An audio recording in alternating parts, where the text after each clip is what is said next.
Começa agora a reunião da família da fé, na unidade do Espírito, sobre edificando no Evangelho de Cristo ressuscitado.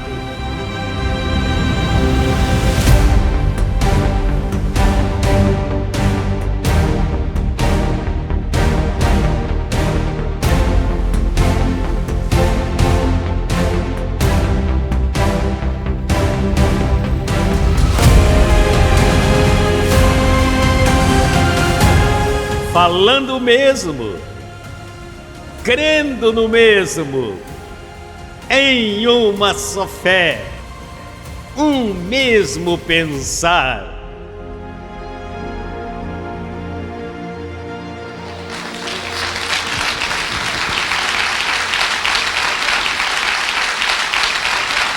Esse é o melhor dia da nossa vida e é um dia de gratidão. Todos no mesmo espírito de gratidão.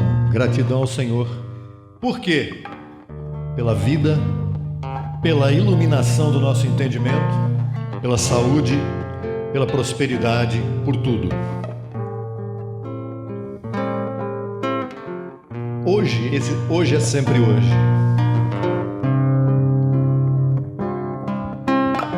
Hoje quero agradecer-te por teu cuidado, Senhor. Hoje eu quero agradecer-te por teu amor para comigo. Graças por tua proteção, graças por tua provisão, por tua fidelidade tão grande até hoje. Confessarei que tu és fiel, que em ti minha vida segura está. Confessarei que tu és fiel, que tua palavra não mudará. Exalto hoje a ti, Senhor. Exalto hoje a ti, Senhor. Hoje quero agradecer-te por teu cuidado, Senhor. Hoje eu quero agradecer-te por teu amor para comigo. Graças por tua proteção, graças por tua provisão, por tua fidelidade tão grande até hoje. Confessarei que tu és fiel, que em ti minha vida segura está. Confessarei que tu és fiel, que tua palavra não mudará. Exalto hoje a ti, Senhor.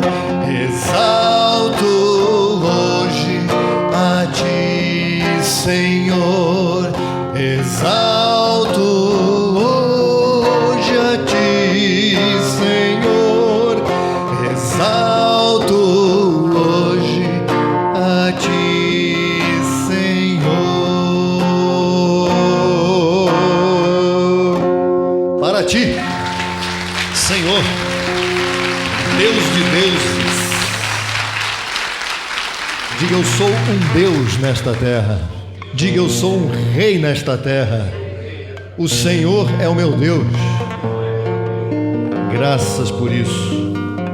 E quando Ele fundava a terra, você já estava lá, e eu já estava lá em espírito, que nós somos seres espirituais, filhos de Deus. E por isso vamos declarar isso agora.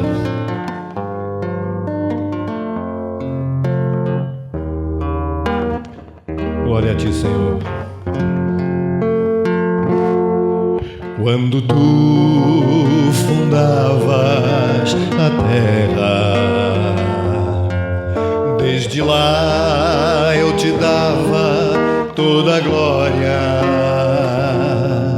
Muito antes que existisse este mundo, me criastes para a honra e tributo. Soberano Deus, majestoso é o teu nome. Soberano Deus, és nossa firme torre. Te exaltamos por teu grande conhecimento e por teu amor que é eterno e sem fim. Quando tu fundavas a terra, desde lá te dava toda a glória. Muito antes que existisse este mundo, me criastes para a honra e tributo. Soberano Deus, majestoso é o teu nome. Soberano Deus, és nossa firme torre. Te exaltamos por teu grande conhecimento e por teu amor que é eterno e sem fim. Soberano Deus, soberano Deus, majestoso é o teu nome. Soberano Deus, és nossa firme torre. Te exaltamos por teu grande conhecimento e por teu amor que é eterno e sem fim. E por teu amor que é eterno e sem fim. E por teu amor que é eterno e sem fim, para sempre.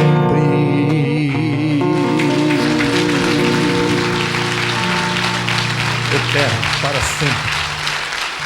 O Senhor, Ele nos amou lá antes da fundação do mundo. E Ele não parou de amar. Ele sempre amou. Aí nós viemos participar de carne e sangue, né? É o que nós estamos fazendo hoje aqui. Será que Ele parou de amar em algum momento, em algum período ali em que a gente... Não, nunca Ele parou de nos amar. Ele nos ama sempre. E nós agradecemos ao Senhor. Por isso que nem olhos viram, nem ouvidos ouviram, nem jamais penetrou no coração do homem as coisas que o Senhor tem preparado para nós. Nem olhos viram, nem ouvidos ouviram, nem jamais penetrou em coração humano o que Deus tem preparado para aqueles que o amam. Nem olhos viram, nem ouvidos ouviram, nem jamais penetrou em coração humano o que Deus tem preparado para aqueles que o amam. Nem olhos viram, nem ouvidos ouviram, nem jamais penetrou em coração humano o que Deus tem preparado para aqueles que o amam. E quem é que o ama? Todos nós o amamos muito. Vamos louvar novamente esse louvor aí, porque é maravilhoso. faz ideia do que tem preparado para você. É lindo demais. Glória ao Senhor. Nem olhos viram, nem ouvidos ouviram, nem jamais penetrou em coração humano o que Deus tem preparado para aqueles que o amam. Nem olhos viram, nem ouvidos ouviram, nem jamais penetrou em coração humano o que Deus tem preparado para aqueles que o amam. Nem olhos viram, nem ouvidos ouviram, nem jamais penetrou em coração humano o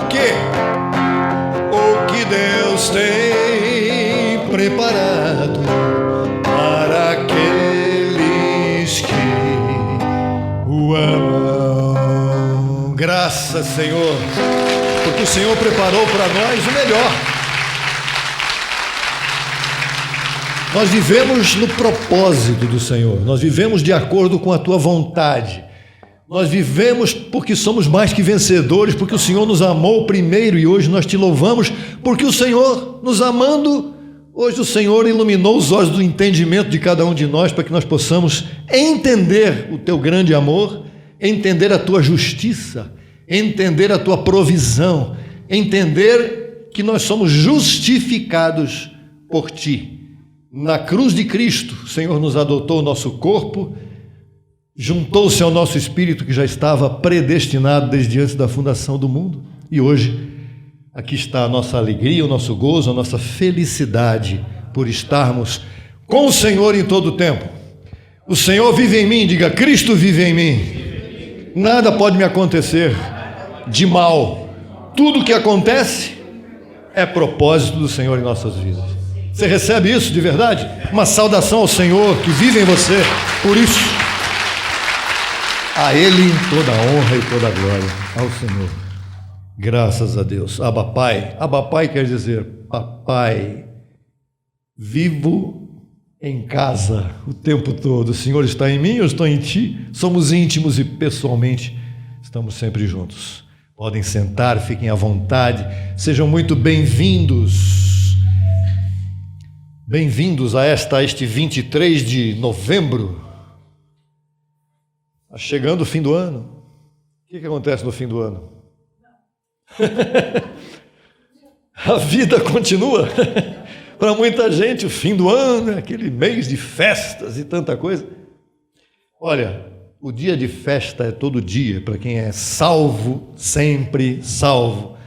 O dia de festa é segunda-feira, é terça-feira, é domingo. Hoje é o melhor dia da sua vida. Diga, hoje é o melhor dia da minha vida. Vivo sempre em triunfo. Que glória que é isso, hein? Viver sempre em triunfo. Só nós para falar essas coisas mesmo, né? Coisa de gente doida, maluco, né? Nós fomos salvos pela loucura da pregação, disse Paulo. Então, abençoados com todas as bênçãos. Todas as nossas redes sociais estão aqui. Pode até tirar uma foto aí, se quiser, o abençoado Roberto, que depois eu vou apresentar aqui. Este aqui é o canal de estudos, Evangelho Depois da Cruz. Estudos, vídeos curtos, vídeos médios, vídeos longos. Aqui o canal de reuniões, Crescendo em Graça Brasil Oficial, onde esta reunião estará na quarta-feira, com louvores, com podcasts e com tudo mais. Aqui está a rádio oficial do Ministério, radiograça.net, com este logozinho que você baixa no Play Store. E os demais, todas as redes aí. Olha, este Evangelho Depois da Cruz, vídeo curto, nós estamos aí com 2.600 visualizações naquele vídeo. Não me lembro exatamente qual foi, um deles aí. Os outros estão na base de 1.000 também. No Facebook, estamos aí com 200 e tantos, já 300. Tá? A palavra está correndo. Mande link para todo mundo que você conhece. Mande link. Instagram também. Telegram também, olha o Telegram lá. Telegram, ninguém fala nele, né? Mas está lá. Lá tem os áudios, vídeos compridos, vídeos curtos, tem de tudo lá também à sua disposição. E o TikTok também está lá. TikTok, tremendo. TikTok é uma glória, muito especial. Tá bom, abençoados? E agora nós vamos para um podcast lá de Caxias, Duque de Caxias, Rio de Janeiro, onde o nosso amado Lima com a Carlinha estão fazendo podcasts perfeitos, muito bons. Vamos lá.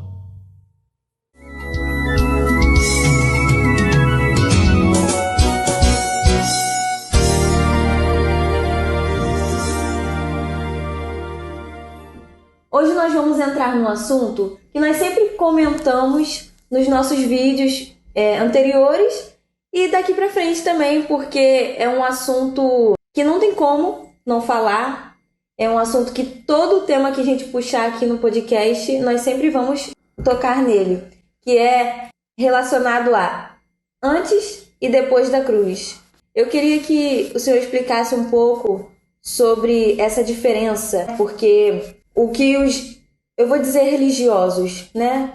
O que os religiosos hoje em dia pregam e falam é algo muito mesclado, sabe? É algo muito misturado. Eles ainda não sabem diferenciar o que era antes da cruz e o que é depois da cruz. Para uns, a C é antes de Cristo, DC é depois de Cristo. Para outros, a C é antes da cruz, DC depois da cruz. Agora, é muito confuso porque o sistema religioso não se ocupa em explicar às pessoas a verdade. E Jesus de Nazaré, ainda no seu tempo, dizia que só a verdade tem o poder de libertar as pessoas. E as pessoas vivem escravizadas porque não conhecem a verdade. Então, ele tinha que cumprir toda a lei. Então, isso até a cruz, os costumes judaicos eram uns. Depois da cruz, depois que o Senhor ressuscita, não, aqueles costumes não passam a ser doutrinas entre os cristãos. Mas, infelizmente, eles não entendem assim.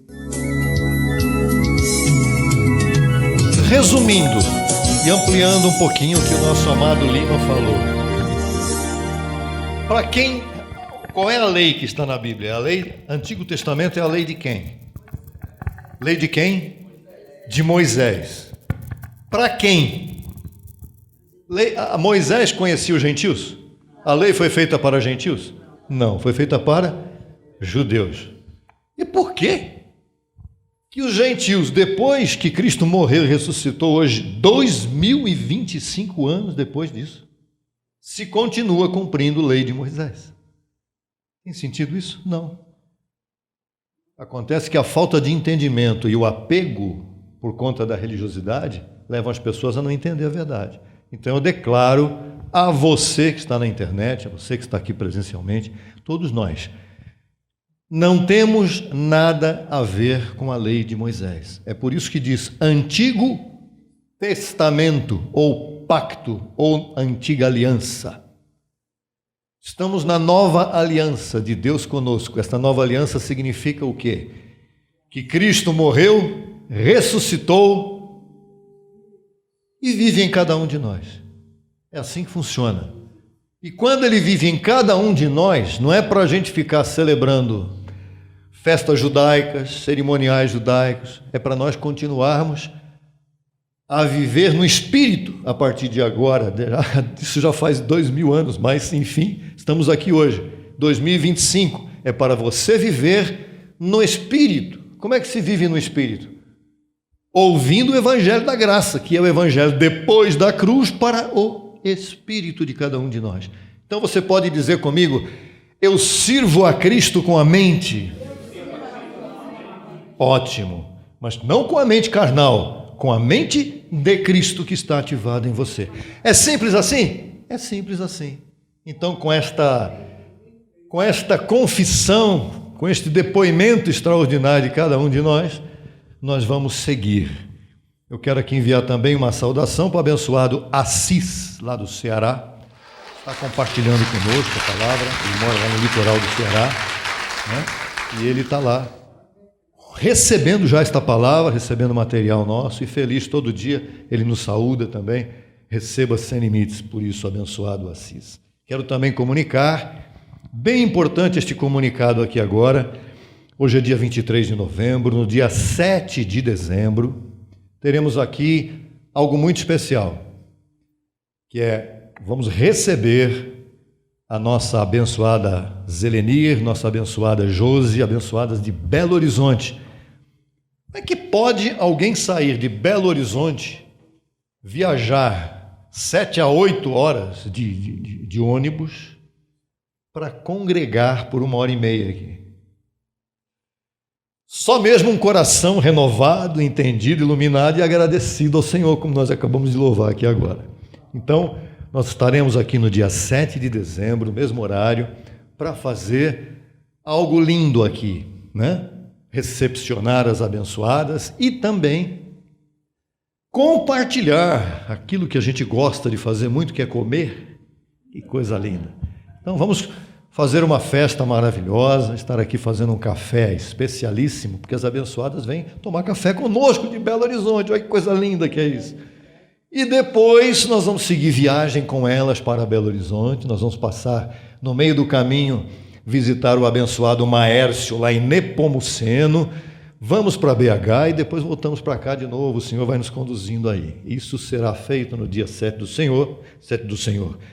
de dezembro, se o Senhor nos permitir, e eu recebo que Ele permita estar com a família da fé. Tá certo, amados? Muito bem.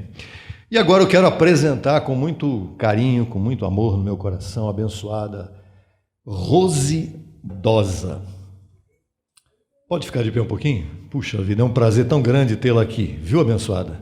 Abençoada Rose, está vindo aqui conosco pela primeira vez, mas a gente já tem conversado. É um prazer recebê-la, declarando que hoje é o melhor dia da sua vida, que tudo está bem, e que a vida de Jesus se manifesta no seu corpo e em todos os nós também, no nosso corpo mortal. Assim é? Fique à vontade, tudo está bem, o Senhor vive em você. Seu esposo, o abençoado Roberto, também está conosco. Receba infinitamente mais por estar conosco. Um prazer, uma honra tê-lo aqui. E uma colega, uma amiga sua, a abençoada Maria Saturno, também está conosco. Um prazer recebê-la. Glória a Deus pela vida de vocês. Estamos aqui. Estaremos aqui dia 7 e depois fechamos o ano no dia 21 de dezembro, um pouquinho antes do Natal, para estar com vocês aqui no dia 21 de dezembro. Tá bom, abençoados? Esta é a programação. E agora, por conta desta programação linda, nós vamos ouvir este vídeo. Vamos ouvir e ver este vídeo para o nosso entendimento ser ativado em relação à semeadura.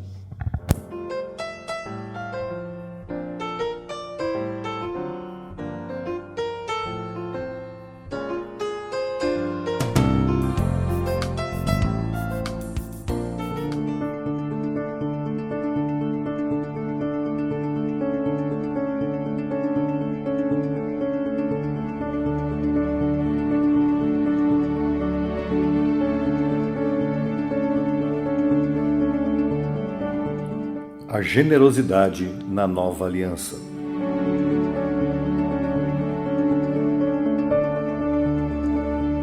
Hebreus 7 nos ensina que Jesus é um sacerdote eterno segundo a ordem de Melquisedeque, não levítica. Quando o sacerdócio mudou, a lei também mudou. Veja Hebreus 7:12.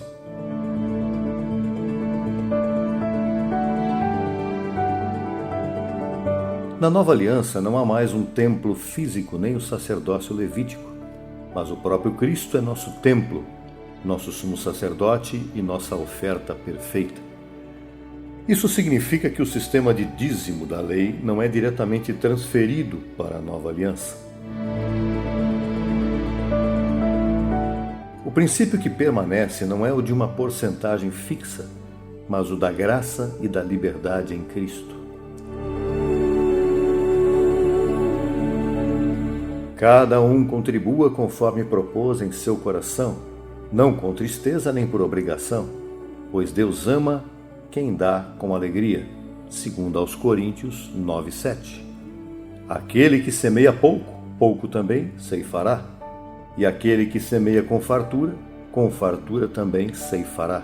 2 aos Coríntios 9:6. No Novo Testamento, dar não está vinculado à lei do dízimo, mas ao amor, à fé e à generosidade em Cristo. Abraão deu o dízimo como um ato de fé e adoração voluntária. Sob a lei, o dízimo era um imposto para sustentar o sistema levítico.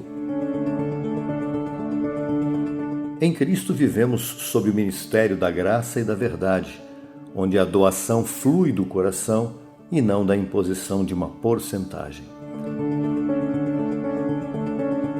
O princípio espiritual é que tudo que temos pertence ao Senhor e o administramos como bons mordomos. Portanto, nossa doação na nova aliança não é um dízimo por lei, mas uma vida inteira entregue a Cristo. Hoje, não somos chamados a dizimar como os judeus sob a lei, nem como um requisito obrigatório para salvação ou bênção. Antes, em Cristo, somos chamados a doar livre, generosa e gratamente, reconhecendo que já recebemos tudo nele. O verdadeiro dízimo em graça não é uma porcentagem, mas um coração que se entrega completamente ao Senhor, compartilhando bens e dons pessoais para a propagação do Evangelho e o amor ao próximo.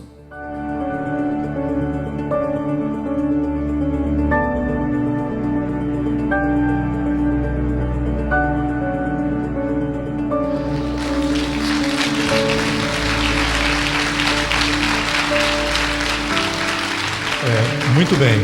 Qual é a coisa mais importante que Deus nos deu? Vamos lá. A vida. Qual é o preço da vida? Não tem preço. O preço da vida é o preço que Cristo pagou na cruz. Ele pagou com a sua vida para que nós tivéssemos vida. Isso vale mais do que qualquer outra coisa. Então eu declaro que aqueles que vão semear nesse momento o façam com o entendimento de que a sua saúde é a coisa mais importante que você tem. Porque com a sua saúde você faz tudo. Você dá jeito em tudo.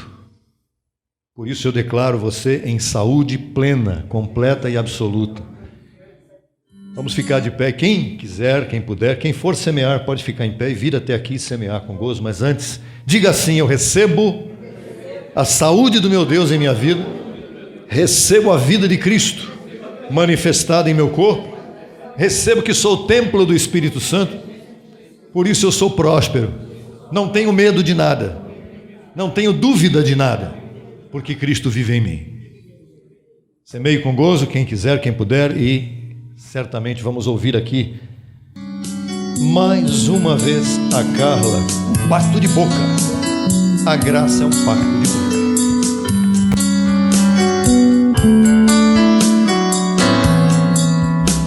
Receba que é leve e momentânea toda e qualquer situação. Diga: estou curado, estou perfeito, para sempre em posição. Nada acontece por acaso. Deus tem um propósito contigo. Receba que tu és um abençoado. Com Deus, um filho ou filha do Altíssimo. Deus não dá nada além do que podemos suportar. Diga: tudo está bem. Confessando, comece a reinar.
de obras.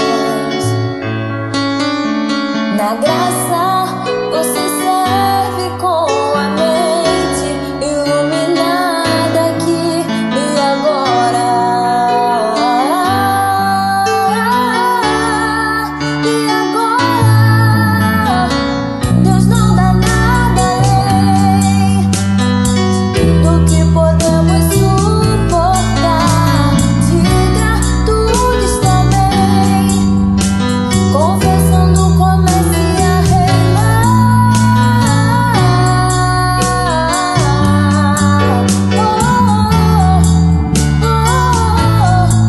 A reinar.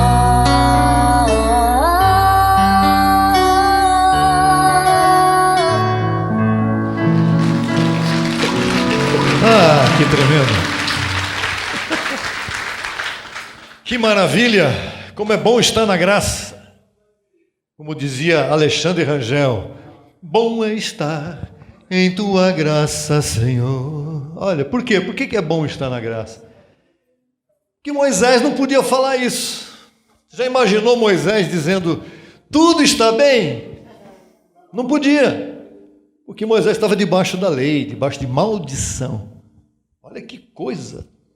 E nós hoje podemos dizer, tudo está bem, porque tudo está bem mesmo. Ah, mas eu estou passando por isso, por aquilo. Por favor, tudo está bem. Você é um eleito filho de Deus, abençoado, santo, mais que vencedor, completo, perfeito, iluminado, templo do Espírito Santo. Então tudo está bem mesmo. Oi? Vai passar. A gente fala, eu estou passando. Está passando? Vamos passar. Passou. A gente não pode ficar, a gente pode passar.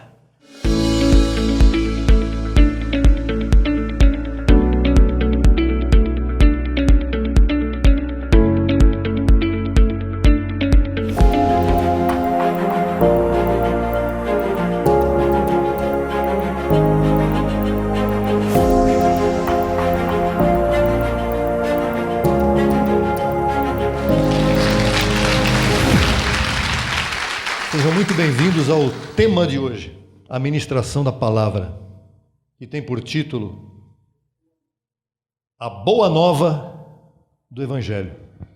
Aliás, a palavra evangelho quer dizer boa nova. Existe a boa nova e existe a má velha. A má velha a gente já sabe qual é, a lei, o antigo pacto. Em Romanos 1,16 o apóstolo Paulo escreveu assim: porque não me envergonho do evangelho, da boa nova, pois é poder de Deus para a salvação dos salvos. Para a salvação dos salvos. Salvação a todo aquele que crê, não aquele que crer.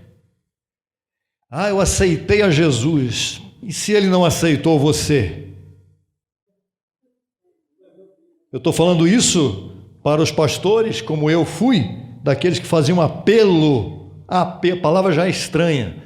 Depois do culto vem o apelo. A pessoa apela para que o que está sentado aceite a Cristo. Se ele não crê. Não me envergonhe do evangelho, pois é poder de Deus para a salvação a todo aquele que crê. Primeiro ao judeu e também ao grego. A salvação é para todos. A graça não é só para os gentios, é para os judeus também. Só que os judeus têm o tempo deles, que está meio fechado por enquanto, mas isso não tem problema, porque isso vai acontecer logo, logo, uma grande surpresa para os judeus também. O evangelho mencionado, veja, está no singular ou no plural? Está escrito aí, não me envergonho dos 4 evangelhos? Não me envergonho de Mateus, Marcos, Lucas e João? Não, está escrito, não me envergonho do evangelho. Não era nenhum dos 4, porque aquilo não era evangelho. A gente vai falar sobre isso daqui a pouquinho. Porque há um só evangelho, não 2 nem 4. E o único evangelho que existe hoje é tanto para os judeus que estavam debaixo da lei, quanto para os gentios que não estavam sob o jugo da lei de Moisés. E somos nós outros aqui. O evangelho não é uma narrativa histórica, abençoados. O evangelho não é historinha. O evangelho não é biografia. do apóstolo Paulo, nem de ninguém. O Evangelho é a revelação de Cristo ressuscitado, que é depois da cruz. Só que Cristo chamou a Paulo e encomendou a ele: olha, você vai falar isso, isso, isso lá. É o verdadeiro evangelho meu aqui. Então, os livros chamados Evangelhos, Mateus, Marcos, Lucas e João, e as pregações de outros apóstolos são testemunhos valiosos, não podemos negar, mas não constituem o evangelho que salva e liberta da má consciência do pecado. Cartas de Pedro não libertam você da consciência de pecado, muito pelo contrário, ele diz que o diabo está rondando buscando a quem possa devorar. E João diz que aquele que não tem pecado é mentiroso, e assim por diante. Então, os 4 livros históricos não salvam ninguém de consciência de pecado, da dúvida e do medo. Antes da cruz, o Antigo Testamento era medo. Vivia-se debaixo do medo. Qual é o medo? E se essa lei não for cumprida nunca, o que a gente vai fazer? Nós estamos na roça. Escravidão. E da ignorância. As pessoas que estão hoje vivendo debaixo do sistema religioso, elas têm que merecer de nós todo o apoio no sentido de entender que como nós, elas estão em ignorância. O que é ignorância? Ninguém está ofendendo ninguém. É falta de entendimento da realidade atual. Muito bem. Estes 4 registros, Mateus, Marcos, Lucas e João, foram denominados evangelhos pela tradição católica. Foram os padres do primeiro século, segundo século, que juntaram esses livros e disseram que eles eram evangelhos. O evangelho é exclusivo e único e definitivo. A obra de Cristo consumada e revelada a Paulo. Qualquer outra mensagem, tradição, lei, relato histórico, revelação à parte, que hoje em dia tem muita no YouTube, muita revelação paralela, e gente seguindo, e gente indo atrás da revelação paralela. O pastor fala bem, o pastor é bonito, o pastor é isso e aquilo, ele capricha, o vídeo dele é lindo, mas o que ele está falando? Ele está falando, por exemplo, que Jesus já voltou no ano 70, então pode ser lindíssimo o pastor, mas a palavra dele não é verdade. Então tem que julgar. Paulo menciona este evangelho da graça como sendo seu, não como sendo de sua autoria, mas como sendo aquele que foi entregue a ele. Ele teve a responsabilidade de entregar às nações. Então pessoas que vêm zombar muitas vezes dizem assim: vocês só falam de Paulo. Não é que a gente só fala de Paulo, é que Paulo tem o conteúdo que interessa para os gentios. Não tem nada a ver com judeus. E por que Paulo afirmou que não há outro evangelho? Se Paulo afirmou que não há outro evangelho, então o que fazer com os relatos de Jesus nos dias de sua carne e as pregações dos demais apóstolos? O que a gente faz então com estas coisas que nós acabamos de falar, Mateus, Marcos, Lucas e João? Calma lá. Em primeiro lugar, número 1, evangelho significa boa nova. O que é boa nova? Uma notícia boa. Será que eu posso dizer que aquele que vivia na lei ouviu os 613 mandamentos da lei de Moisés e ali tinha alguma boa notícia? Algumazinha só, por favor. Umazinha, pega uma. Escapa uma lá no meio, não tem? Nenhuma, abençoado. Era só mandamento. Se fizer isso, será abençoado. Ninguém conseguiu fazer. Então, se não fizer, serás maldito na cidade, maldito no campo, maldito na terra, maldito onde for. Debaixo de maldição. Porque o pacto era de maldição. Não tinha o que fazer. Qual é a boa nova? Cristo morreu por nossos pecados, foi sepultado, ressuscitou ao terceiro dia, conforme as Escrituras. Está lá em 1 Coríntios 15, 1 a 4. Eu não vou ler porque é extenso, mas pode anotar, pode ler depois, pode ver o vídeo outra vez. Lá está escrito, Paulo dando um testemunho do que Cristo fez. Qual é o Evangelho, então? Qual é a boa nova? Cristo morreu por nossos pecados, foi sepultado, ressuscitou ao terceiro dia. Pronto, essa é a boa nova do Evangelho. Portanto, então, o Evangelho não é uma biografia de Jesus. As pessoas falam assim, o que Jesus fez depois que ele nasceu, adolescência, até os 30 anos? O que nos interessa, ele fez madeira, ele fez mesa, junto com o pai dele, mandou entregar na casa do cliente. Era carpinteiro, José. Jesus deve ter aprendido o ofício. Com 12 anos ele estava discutindo lá no templo, no meio dos mestres da lei. Uau! Gênio, né? Jesus era gênio, QI superior. Era Deus, só isso, nada mais. A obra consumada de Cristo ressuscitado, o Evangelho é a obra consumada de Cristo ressuscitado, aplicado às nossas vidas por meio de sua graça. Esse é o número 1. Evangelho, então, significa boa nova. Número 2, Paulo fala de meu evangelho. Que homem ousado esse. Paulo usa por várias vezes a expressão meu evangelho. Aqui temos 3 textos onde você vai encontrar Paulo dizendo. Romanos 2,16, Romanos 16, 25 e 2 Timóteo 2,8. Pelo menos nesses 3 textos, Paulo fala, meu evangelho. E Deus deixou. Deus deixou ele falar. Porque era.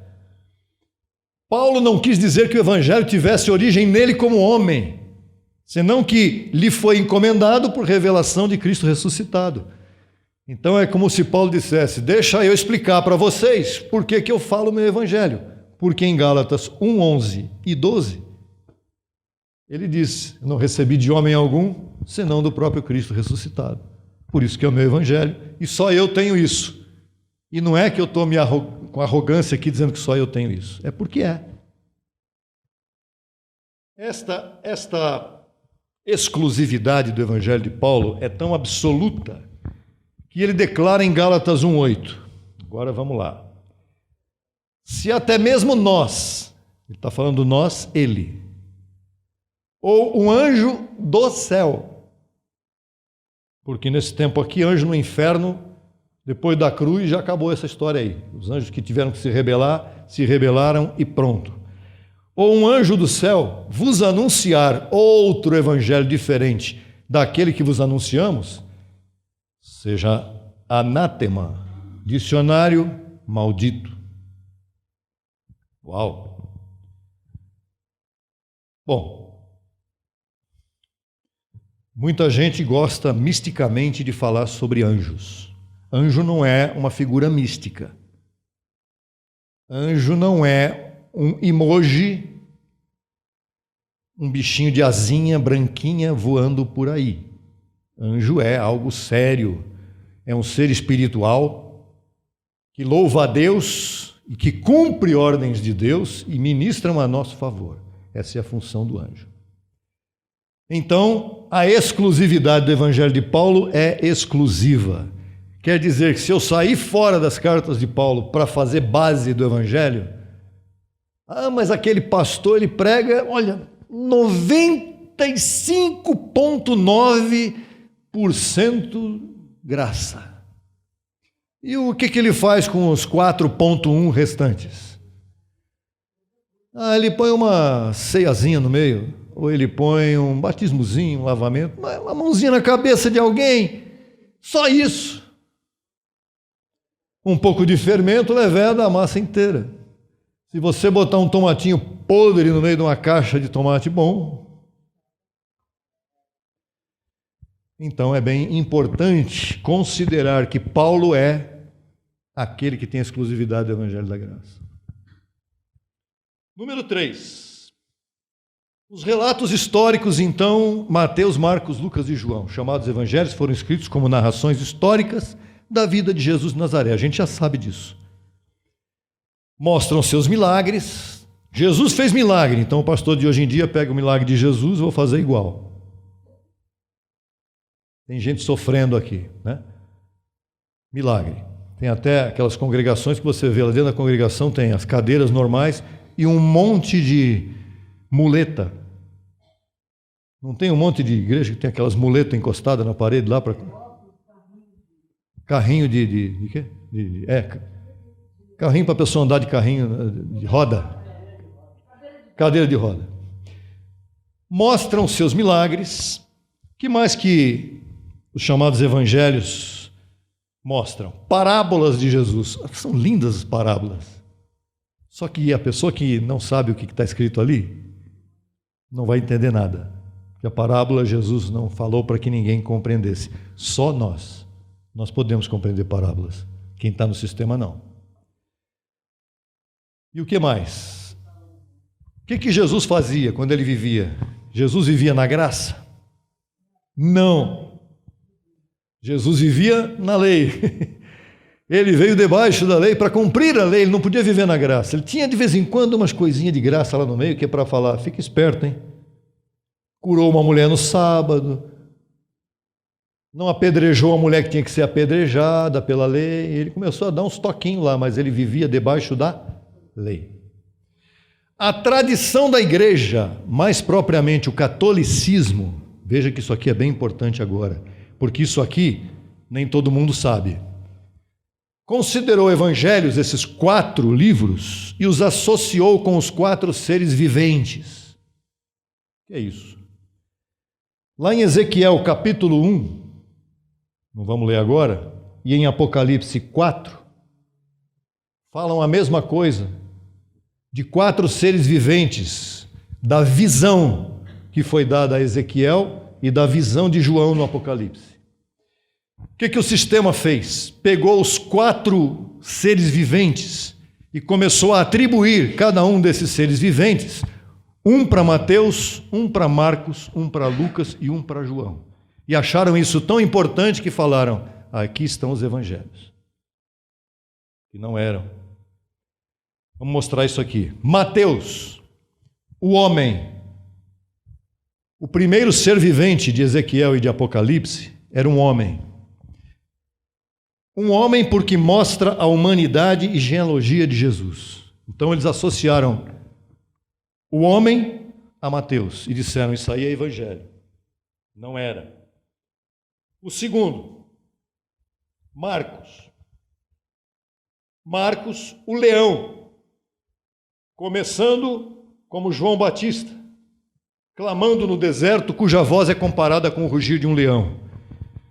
Teologicamente, na teologia, destaca a realeza de Cristo, o leão da tribo de Judá. Já ouviram falar nisso? Então, pegaram o Marcos e disseram, esse é um evangelho também, porque o rugir da voz de João Batista no deserto era comparado ao leão da tribo de Judá, que era Jesus. Então esse aqui é o segundo evangelho. Aí pegaram o terceiro, Lucas, arrumaram uma narrativa dizendo que, veja só, Lucas inicia sua narração no templo com Zacarias oferecendo sacrifício. Isso é realidade. Isso simboliza o sacerdócio e a paixão de Cristo que é oferecido em sacrifício pela humanidade. Então Lucas também tem que ser um evangelho por causa disso. E João, então, nem se fala. A narração de João começa com um prólogo de natureza teológica profunda que mostra as alturas celestiais, enfatizando a divindade de Cristo. Você se lembra que João começa dizendo, no princípio era o Verbo era Deus, o Verbo estava com Deus, e isso, para os estudiosos padres do primeiro século e segundo da era cristã, eles falaram, isso aí é muito forte. Então nós vamos comparar João como a águia que voa alto e fita o sol sem piscar. Representa essa visão sublime e a contemplação do Verbo eterno. O que eles fizeram? Pegaram essas visões e falaram, esses 4 evangelhos vão carimbar, pum, evangelho, 1, 2, 3, 4. E a partir daí, as Bíblias começaram a ser escritas com o carimbo dos grandes estudiosos sem revelação nenhuma de graça do primeiro século. Por isso aqui na sua Bíblia, é uma coisa que já nem existe muito mais, Bíblia de gráfica, agora a Bíblia está na internet, mas é a mesma coisa. Mateus, Evangelho de Mateus, Evangelho de Marcos, Evangelho de Lucas e Evangelho de João. Isso é teologia. Isso não é revelação da graça. E Paulo teve que lutar contra isso. Número 4. Os outros apóstolos e suas mensagens. Agora a gente vai falar. Pedro, João, Tiago. Que homens tremendos. E os demais pregavam a respeito de Jesus como Messias prometido. Sim. Se você for lá em Atos 2, Pedro está dizendo lá: este Senhor que vocês viram, papapá, ele morreu na cruz, ressuscitou e papapá. Ele mostra que Jesus era quem? O Messias. Paulo mostra Jesus como Messias? Não. Paulo mostra Jesus depois de ser o Messias, ressuscitado. Em suas cartas, por vezes, esses homens, Pedro, Tiago e João, eles exortam a obediência, mas obediência a quê? Aos mandamentos da lei de Jesus. E nós estamos chamados hoje a obedecer mandamentos da lei? Não, nós estamos chamados a obedecer o mandamento da lei da graça, que é servir a Deus com a mente. Se você for em 1 Pedro 1,15, está tudo aí os textos que falam. Tiago, inclusive, diz que a fé tem que ser com obras. Fé sem obras é morta. Isso não funciona. A ênfase destes homens, Pedro, Tiago e João, está mais próxima ao cumprimento da lei do que a qualquer outra coisa. Mas revelação da graça? Não tem. Agora vamos ver o contraste disso com Paulo. E é por isso que o Evangelho é boa nova. Enquanto aqueles 3 homens, Pedro, Tiago e João e os demais, se orgulhavam. Nossa, deve ter sido tremendo mesmo, né? Fala sério. Caminhamos com Jesus. Por isso João diz: eu tenho que seguir a Jesus, nos seus passos que faria Jesus, porque Jesus de Nazaré, porque é Jesus de Nazaré. Eu andei com ele, eu estive com ele. Enquanto esses homens disseram isso, Paulo foi chamado depois da cruz e Deus não permitiu nem que Paulo andasse com Jesus. Paulo foi chamado depois da cruz e depois da ressurreição. E foi dada a ele a revelação do que a obra consumada significa para todos, judeus e gentios. O próprio Pedro reconheceu o que Paulo fez.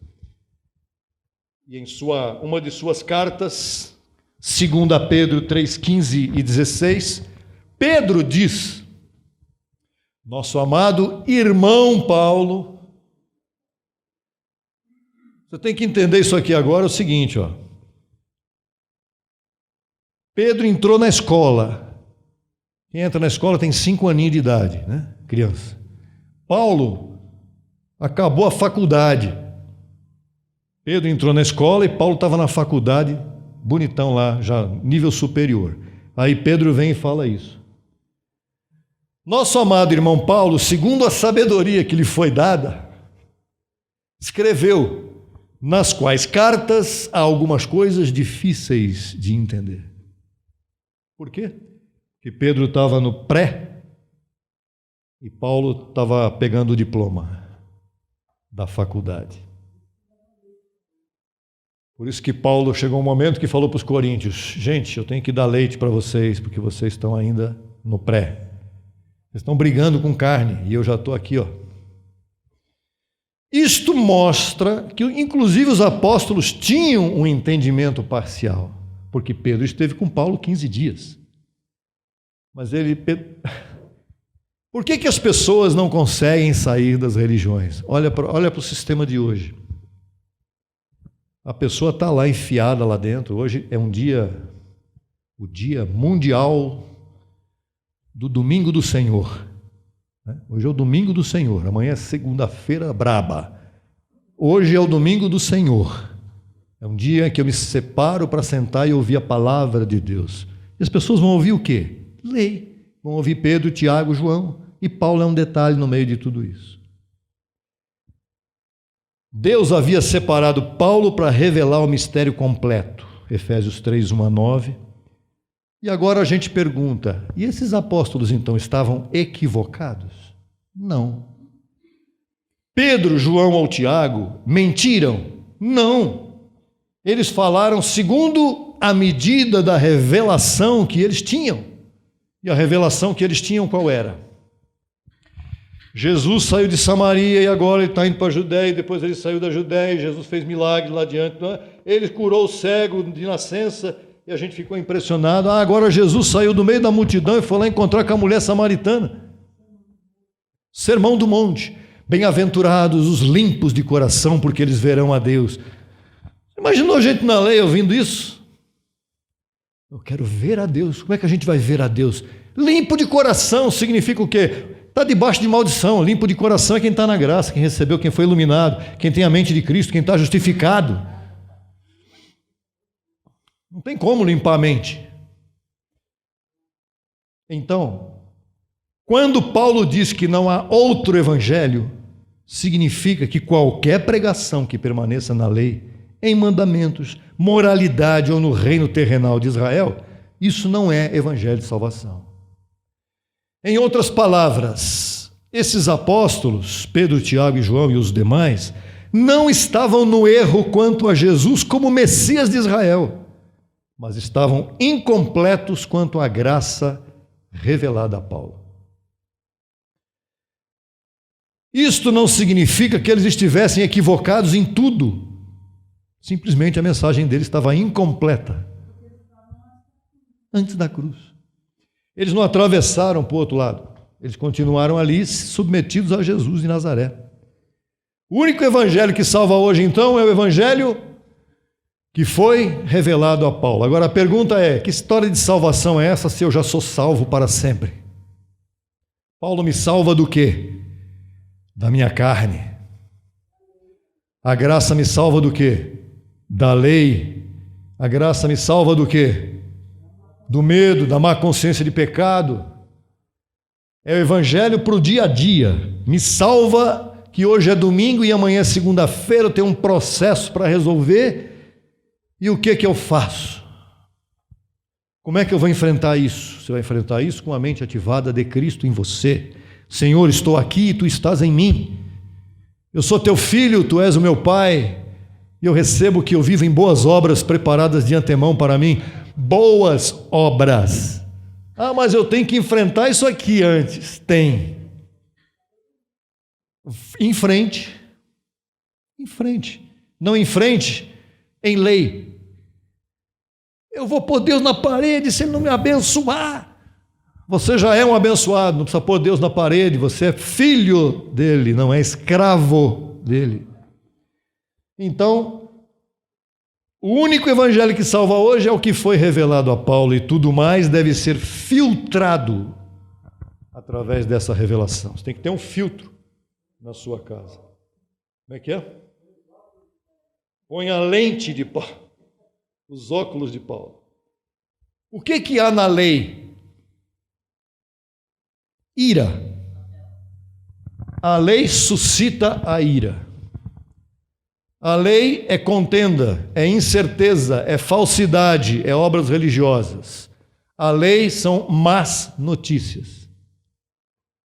Quer ver as más notícias? Vai para a lei. Senta lá e diz que você está sem pecado. Pastor, eu quero dizer para o senhor que eu estou sem pecado. Ô, segurança, por favor, pega essa pessoa aqui e leva gentilmente lá para fora. Vai acabar com a igreja. Você precisa se arrepender dos seus pecados. Na lei, é isso, má notícia. Ainda precisa se arrepender dos seus pecados. Ainda. O diabo está atuando em sua vida. Você é um eleito, Deus está em você e o diabo está atuando na tua vida. A tua carne está atuando na tua vida. Número 3, se Cristo voltar, você fica. Ué, mas quem é você para me julgar? Mas e outra, se Cristo voltar, você fica? Tem que ficar, porque ele vai vir para ficar aqui, né? Você fica. Cristo não vai embora. É interessante, né? É a vinda de Cristo, né? O diabo foi destruído para os eleitos de Deus. Sim, Hebreus 2,14. Se Cristo voltar, você fica. Ok, que bom. Porque ele vai ficar comigo, ele veio para ficar, ele diz, né? Você vai encontrar o Senhor nos ares, aí a pessoa fala, ares, falou em ar, tem que subir. Não, ar é ambiente. Você vai encontrar o Senhor no ambiente, ele vem para o ambiente onde você está, ele veio para buscar os seus filhos. Aceite a Jesus em seu coração, senão vai para onde não existe inferno. Aceite a Jesus em seu coração, senão você vai ter má consciência, isso sim, medo, dúvida, incerteza, e batize-se nas águas, porque batizar nas águas para o sistema religioso é, como diz lá em Marcos, né? Aquele que crer, a pessoa pega esse texto, aquele que crer e for batizado será salvo. Pronto, estragou tudo. Por isso que dá-lhe batizar a criança pequenininha, porque se ela morrer antes do batismo, morreu pagã. Espírito não vale nada, o que vale é carne, é obra, é manifestação de tudo que... Então vamos para a graça pura, que também é a nossa conclusão aqui. A boa nova, a boa notícia que temos que proclamar ao mundo, então, é o Evangelho depois da cruz. Fundamentado nas 14 cartas do apóstolo Paulo. Vamos recitá-las para a nossa audiência e para todos que estão aqui presentes. Vamos fazer uma provinha. Romanos. Só falei eu aqui, fala você também. Romanos. 1 Coríntios. 2 Coríntios. Gálatas. Efésios. Filipenses. Colossenses. 1 Tessalonicenses, 2 Tessalonicenses. E agora, Marcos? 3 Tessalonicenses não tem. Paulo não escreveu a terceira carta aos Tessalonicenses. Tito, Filemon e Hebreus. Filemon é tremendo. Nunca falamos muito sobre ele, mas é importante. Um dia a gente fala. Hebreus é tremendo. Então, estas são as 14 cartas de Paulo. Tem diz que Hebreus, Paulo não escreveu Hebreus. Paulo escreveu Hebreus, sim. Exatamente. Então, estas 14 cartas, eu só posso ficar nisso? Não, claro que não. Só que você tem que ler o resto com a lente dessas 14. Se você sair das 14 e disser, eu vou aventurar por aí, aí é labirinto. Você tem que firmar-se com Paulo. Porque essas 14 cartas, elas nos livram de confusão. É a tal história. Tem um falando 98% de graça, e os 2% ele deixou de lado e fez o que ele quis. E aí entrou em labirinto. Nos livra de religiosidade, de tradição e de filosofias humanas. Hoje está cheio de filosofia humana e tem até gente dizendo como é que Paulo explica o estoicismo, que é uma filosofia grega que está por aí rolando para tudo que é lado, dizendo que a pessoa tem que sofrer para caramba e não pode reclamar do sofrimento porque Cristo gosta do sofrimento. Negativo, não é nada disso. Já aí vem o outro epicurista e diz, você pode fazer tudo o que você quiser, porque Cristo te deixa fazer tudo o que você quiser. Isto é libertinagem. Então, tem de tudo por aí. Fique com a graça. Afirme-se com Paulo, pois ele representa e apresenta o Evangelho de Cristo ressuscitado, onde nossa fé não descansa em obras, rituais ou tradições. senão na obra consumada de Cristo ressuscitado. Viva depois da cruz, com sabedoria, com responsabilidade, com entendimento. Eu digo isso para você e com limpa consciência. Limpa consciência não significa nunca eu vou fazer tudo o que eu quero. Mesmo porque se você é sério, você vai saber muito bem o que eu estou falando. Se você está brincando com a graça, aí é diferente. Você vai falar, eu posso tudo, não se meta comigo, não mexe comigo, eu estou na graça. Eu não vou meter com você, você faz o que você quiser. Agora, graça não é isso que você pode estar pensando. Graça é uma responsabilidade. A graça é séria, é linda, é delicada, é maravilhosa. Abençoados com todas as bênçãos, sem faltar nenhuma.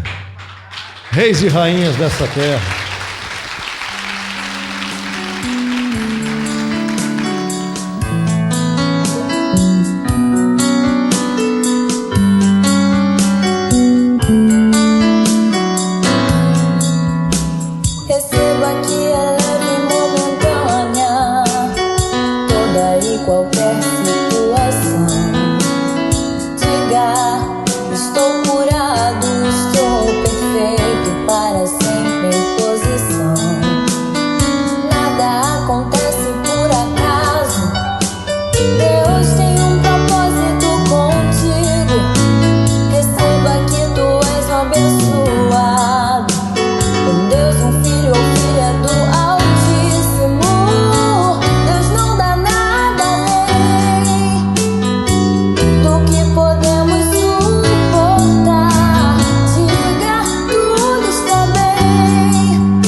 Solicite material inteiramente grátis pelo WhatsApp 11 95002 5531.